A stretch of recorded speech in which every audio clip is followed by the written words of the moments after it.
Pessoal, então, agora falando a respeito da prova do 2, a primeira questão eu tentei abordar sobre a alelopatia, né? Eu trouxe até a parte dos slides que eu coloquei para vocês verem que de fato era um compilado de tudo que a gente viu durante as aulas. Então, pedi que sobre a alelopatia explicar os efeitos sobre as plantas e os principais compostos, né, que apresentam essas características. Além disso, eu pedi para vocês elaborarem um ensaio para testar os efeitos alelopáticos de extrato de plantas na inibição da germinação e ou desenvolvimento de algumas plantas. Apresentar como seria desenvolvida a pesquisa. Primeira parte, né? Alelopatia. O que é a alelopatia? É o efeito de algum composto de uma planta sobre a outra. Então, pode ser via exudação radicular, volatilização, decomposição. Então, quais são essas substâncias? São substâncias, podem ser gases, ácidos orgânicos aldeídos, ácidos aromáticos, marinas, quinonas, flavonoides, taninos, alcaloides, terpenoides, esteroides e diversos. Então, são grupos químicos que exercem essa função de inibição ou da germinação ou desenvolvimento. Então, essas são as substâncias. E o que elas podem promover? Elas podem promover, então, dificultar na assimilação de alguns nutrientes, no crescimento inicial de plantas, na fotossíntese, respiração, permeabilidade das membranas e atividades enzimáticas. Então, mecanismo de ação, é a mesma coisa quando a gente fala do herbicida, né, que a gente já vai falar um pouco mais para frente. Mas são efeitos químicos que uma planta vai exercer sobre a outra, e qual é essa relação com a bioquímica? Bom, pessoal, se nós pensarmos que a bioquímica está relacionada na síntese de biomoléculas, que a gente vai ter a utilização delas para a fotossíntese, para a respiração, para a energia, esse efeito alelopático ele atua dentro da bioquímica e fisiologia. Atuando dentro da bioquímica e fisiologia, a gente vai ter, então, comprometimento no desenvolvimento vegetal, certo? Então, basicamente, a relação se dá por esse motivo. Bom, agora a questão de elaborar um experimento com extrato de planta. Qual que era a ideia? Nessa aula que nós tivemos sobre a alelopatia, eu passei o material para vocês, eu dei alguns exemplos. Claro que hoje o material na internet é vasto, os artigos científicos que envolvem a alelopatia. Então, a ideia era fazer vocês buscarem artigos sobre a alelopatia, mesmo porque vocês fizeram a apresentação na aula sobre os aminoácidos de um experimento que eu passei para vocês do artigo.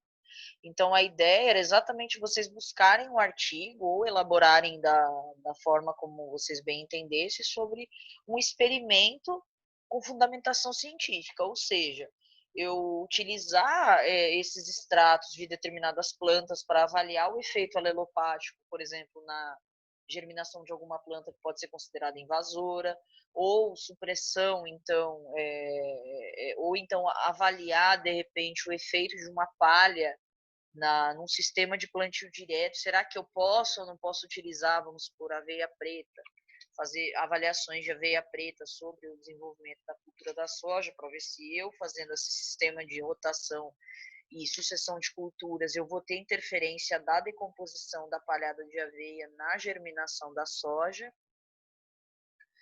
e etc. Então, era vocês buscarem algumas coisas com fundo científico. Então, eu vou avaliar, conforme for corrigindo, se vocês conseguiram alcançar esse objetivo e se a ideia de vocês tinha fundamentação científica. Né? Então, não tem como eu dar uma ideia. Eu acabei de dar uma ideia, por exemplo, da soja. Como eu poderia fazer? Eu faço um ensaio no campo mesmo, com a palhada, e vejo se existe ou não diferença na germinação com a palha de milho ou a palha de outra cultura. Né? Utilizar o girassol, utilizar a alfafa, que a gente já viu que tem efeitos. Tá? Então, a ideia principal era essa, desenvolver a capacidade crítica de vocês em relação a certos temas extremamente importantes e que é muito atual hoje. Bom, na segunda questão, eu pergunto a respeito dos lipídios, né? Os lipídios não são poliméricos, mas se agregam e nesse estado desempenham sua mais óbvia função como matriz estrutural das membranas biológicas.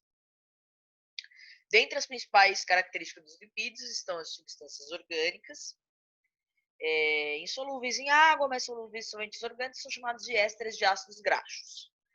Quais as formas de lipídios encontrados nos seres vivos e suas funções? Vamos lá. Então, quais são os principais? Os ácidos graxos, triglicerídeos, fosfolipídios e esteroides. Então, os ácidos carboxílicos, né, eles têm um grupamento carboxila terminal. Então, os ácidos graxos, eles são precursores da maior parte dos lipídios. A sua função, ela vai ser, então, a união disso. Elas podem ser funções metabólicas também. O triglicerídeo, né, consiste de 2 tipos de unidades, uma molécula do glicerol e 3 de ácidos graxos, por isso que é triglicerídeo. E eles são os mais abundantes, né? Os triglicerídeos, eles estão relacionados aí também à membrana, às funções metabólicas dentro da membrana e do citossol, ali da célula. Os fosfolipídios são os lipídios das membranas, então eles têm extrema importância aí na regulação, e eles têm aí as caudas polares e as apolares, que dão a seletividade da membrana plasmática. E os esteroides, né, eles são aí geralmente relacionados à função metabólica como sais biliares, hormônios sexuais, o cortisol, a testosterona, né? E o colesterol. O colesterol aí, dentre as suas funções também, tá? A questão de estrutural da membrana e etc. Aí, outros lipídios, a gente tem as vitaminas, né? O isopreno, o ibuprofena, o ubiquinona. E aí, né, as suas funções são diversas, elas vão desde da regulatória, da seletividade de membrana, do metabolismo, né, proteção também, a gente tem proteção mecânica, por eles serem a parte da gordura, né, essa absorção mecânica é interessante na membrana, a seletividade estrutural, né, então tem essas funções de armazenamento. E aí eu faço outra pergunta. Pelas propriedades físico-químicas dos ácidos graxos, dependendo do número de insaturações e do número de carbonos, de que modo a insaturação afeta as propriedades físicas dos ácidos graxos e dos lipídios. E aí, né, como eles podem ser saturados, que são ligações simples, a gente falou sobre isso, ou ligações duplas são as suas insaturações, e o ponto de fusão aumenta com o aumento da cadeia, mas diminui com o aumento do número de insaturações. Então, conforme eu tenho mais insaturações, eu tenho o quê? Líquido em meio ambiente. Eu tenho na temperatura ambiente os óleos vegetais com ligações insaturadas, né? E essas ligações insaturadas transformam eles, temperatura ambiente, em líquidos. Já as gorduras saturadas dos animais, por exemplo, elas são gorduras saturadas. Então, elas possuem ligações simples e elas são sólidas à temperatura ambiente. Quando nós aquecemos essas gorduras, elas quebram essas ligações e se tornam líquidas. Agora a gente vai falar a respeito do mecanismo de ação, né, dos herbicidas. Vocês gostam bastante desse tema, a gente abordou bastante. Então, eu gostaria que vocês entendessem que a ideia é nós relacionarmos a esse efeito dentro do metabolismo, dentro de todo o ciclo metabólico. Tá? Então, eu pedi para vocês falarem de alguns mecanismos de ação. Então, a gente pode começar aí com a ALS. Né? O que é o ALS? É o inibidor da síntese de aminoácidos de cadeia ramificada. Então, é o acetolactato sintetase. A gente vai ter que as principais características, eles vão ser rapidamente absorvidos pelas raízes, doses baixas, degradação por hidrólise nos micro-organismos, resistência, né, ao uso constante, então ele desenvolve resistência, maior mobilidade em pH acima mais altos, né, pHs mais altos, e são absorvidas pelas folhas, caule e raiz. Então, eles vão atuar aqui, ó, né, no acetolactato. Isso faz com que esses aminoácidos de cadeia ramificada sejam interrompidos. Então, o mecanismo de ação deles vai estar relacionado a isso. E isso faz com que desagregue esses aminoácidos, não formem as proteínas, e as plantas apresentem, então, a sua senescência e ou morte. né, os inibidores de síntese de aminoácidos de cadeia ramificada. O protóx é inibidor da síntese da clorofila. Então, algumas características é que ele vai precisar de luz para entrar em ação.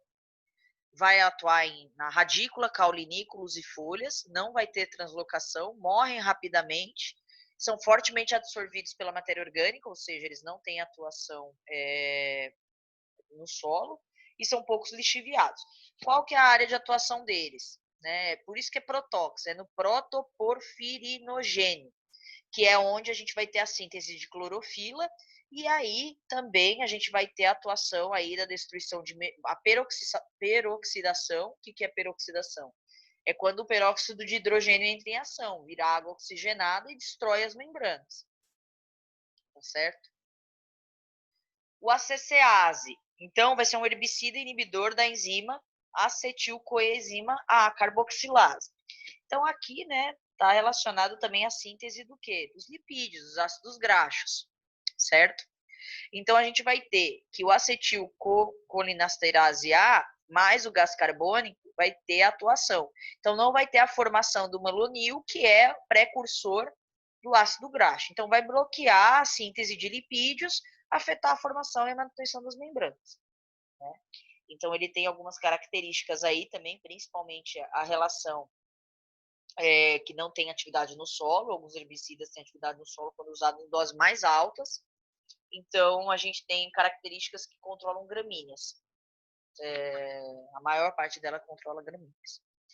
E o clássico, o glifosato aí, né, que atua na EPSPS, que é o herbicida inibidor do enol piruvato chiquimato fosfato sintetase. Então, onde ele vai atuar? Né? Ele vai atuar na síntese dos aminoácidos aromáticos. Então, a gente vai ter aqui que os aminoácidos como triptofano, tirosina e fenilalaninina não serão formados, não serão sintetizados a partir da quebra dessa enzima. Certo?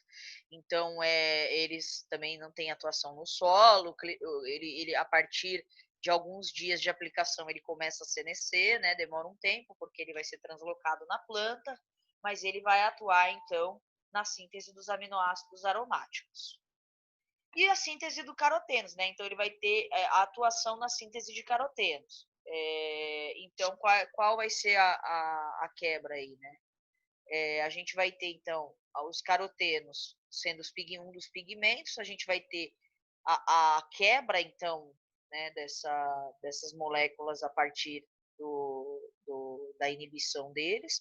E isso, né, os carotenoides são os pigmentos que se localizam nas membranas dos cloroplastos, então eles estão relacionados à produção na fotossíntese, captação da luz para a fotossíntese. E as plantas suscetíveis vão perdendo cor verde após o tratamento, exatamente por relacionar aí a clorofila, né? Então, quando é a síntese dos carotenos, a gente tem essas características. Então, a ideia da questão principalmente era essa, era a gente adotar o mecanismo de ação e entender aonde ele vai atuar. Então, as biomoléculas, como os pigmentos para a realização da fotossíntese, os lipídios, os aminoácidos, são bloqueados desses herbicidas. Né? Lembrando que o herbicida hoje é um dos fitoquímicos mais utilizados na área das ciências agronômicas e florestais. Então, a gente tem essa importância. Daí, na quarta questão, a gente tem em relação ao metabolismo. E aí o metabolismo, ele vai envolver, né, ganha perdas e ganha de energia. Aí eu peço para explicar o que é anabolismo e catabolismo e exemplificar. Então, aqui eu trouxe, né, uma das apresentações.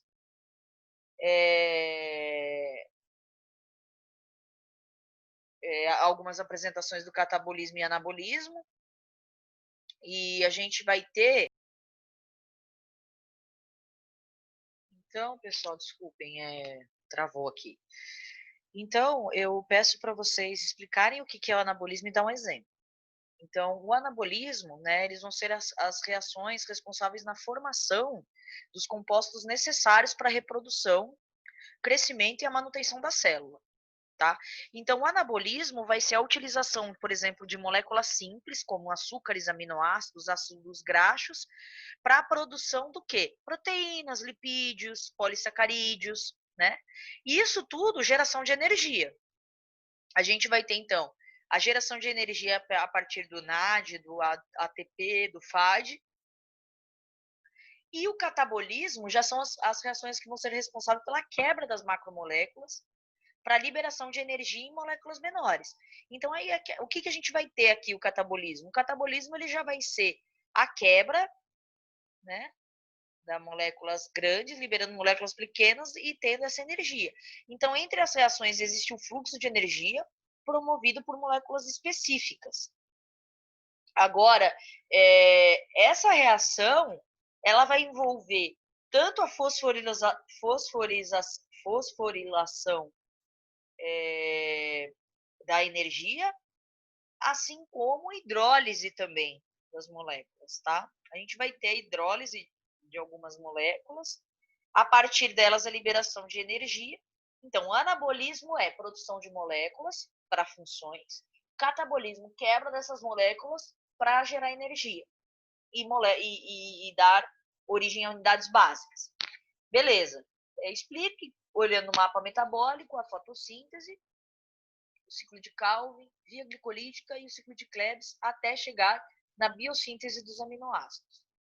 Bom, agora a gente vai fazer um resumo do que foi a nossa aula. A gente fez uma aula sobre isso. E eu queria mostrar para vocês aqui como que eu gostaria que vocês tivessem respondido. Primeiramente, a fotossíntese, né? A fotossíntese, ela é o processo da captação da energia luminosa a partir dos cloroplastos, da água e do gás carbônico, certo? Para a produção de energia. Então, aí a gente vem para o ciclo de Calvin, que é o ciclo escuro da fotossíntese. Nós vamos formar, então, a ribulose, né? Que vai passar, então, para o ciclo até a formação da glucose, a glicose. A via glicolítica, então, vai ser a quebra dessas moléculas. A via das pentoses, lembram que a gente passa pela via das pentoses. Depois a gente tem a via glicolítica, que vai chegar até o ciclo de Krebs, e o ciclo de Krebs vai gerar, então, a energia para todas as funções de respiração, dando origem ao glutamato, que vai para a parte o quê, pessoal? Para o ciclo do nitrogênio. Então, eu queria que vocês tivessem feito algo extremamente reduzido, né? Então, o que é a fotossíntese? A fotossíntese vai ser responsável, então, pela geração da energia. Essa energia vai ser utilizada para fixar o CO2 a partir do ciclo de Calvin, né? Que é também conhecido como o ciclo de Calvin, o ciclo das pentoses. Aí ele vai entrar, o fixado, ele vai entrar para a via das pentoses, certo? Vai formar a glicose. Essa glicose vai entrar na via glicolítica, vai andar até o ciclo de Krebs. O ciclo de Krebs, então, vai dar origem, né, ao succinato. A gente vai ter acetil-CoA, acetil-CoA vai entrar o oxalato. Aí vem o aspartato, o glutamato, que vai dar origem, então, ao ciclo do nitrogênio para a origem de quem, pessoal? Dos aminoácidos, tá? Então, tudo isso está relacionado. Era para vocês fazerem um resumo a respeito disso. Bom, a quinta questão é sobre a energia, como é mobilizada a energia, né? A gente está falando aqui, então, de anabolismo e catabolismo. E de acordo com a figura, vamos lá, assinale a alternativa incorreta. Na figura 1, representa 1A. A figura representa reações endoenergéticas, que requerem energia e geram produtos mais ricos em energia do que os reagentes que o originam. Bom, a gente vê aqui energia, produtos têm mais energia. Energia, opa, tem mais energia. Está correto. 1B. A figura 1B representa as reações exoenergéticas, que liberam energia e geram produtos mais pobres em energia do que os reagentes que os originam. Mais pobres em energia do que os produtos que o originam. Correto. Eu quero incorreto. Lembrando que, nesse ponto aqui, pessoal, a gente tem catabolismo ou anabolismo? Tá, vocês respondem. Nesse ponto, a gente tem o anabolismo. Tá? Nesse ponto, a gente tem o catabolismo. Certo? Quando a gente quebra, catabolismo. Na figura 2, nos processos de anabolismo, as reações são endoenergéticas, sendo a energia mobilizada proveniente da hidrólise de ATP. Na figura 2, nos processos de anabolismo, as reações são endoenergéticas. Opa, a energia entrou. Sendo a energia mobilizada proveniente da hidrólise do ATP. Opa, tem a água aqui. Está correto. Na figura 2, nos processos de anabolismo, as reações são endoenergéticas. Até aí, ok. Sendo a energia mobilizada proveniente da hidrólise de ATP. Desculpem, pessoal, ó. Desculpem, ó. Eu copiei a mesma aqui. Na figura 2, nos processos de anabolismo, as reações são exoenergéticas. Está errado. É endoenergética. Tá? E na figura 2, os processos de catabolismo são exoenergéticas. Correto. Exoenergéticas. E a energia transferida é utilizada na fosforilação de ADP. Certinho. Energia, fosforilação, forma ATP. E aí, com relação às considerações gerais sobre os lipídios, selecione a alternativa correta. São substâncias hidrofílicas, solúveis em água e insolúveis. Está errado. Elas são solúveis em solventes orgânicos. Não são poliméricos, mas se agregam neste estado e desempenham funções como matriz estrutural das membranas. Correto. São compostos inorgânicos homogêneos de origem mineral. Errado. São propriedades, suas propriedades devem ser a natureza hidrofílica. Nem todas são só hidrofílicas, tem hidrofóbicas. São, então, classificados como glicose. Errados, são açúcares, são carboidratos. Tá joia? Pessoal, eu espero que todos vocês tenham compreendido a prova, tenham ido bem. Eu acho que nós fechamos muito bem a matéria de bioquímica. Acho que fomos muito bons, desenvolvemos bacana, fizemos aula ao vivo, fizemos experimento. Eu tentei trazer o máximo para vocês de compreensão prática. E eu espero que tenha sido muito boa, porque para mim foi muito boa. Então, eu desejo a todos vocês ótimas férias, que tudo isso passe logo para a gente se reencontrar. Tá bom? Obrigada, gratidão a todos vocês.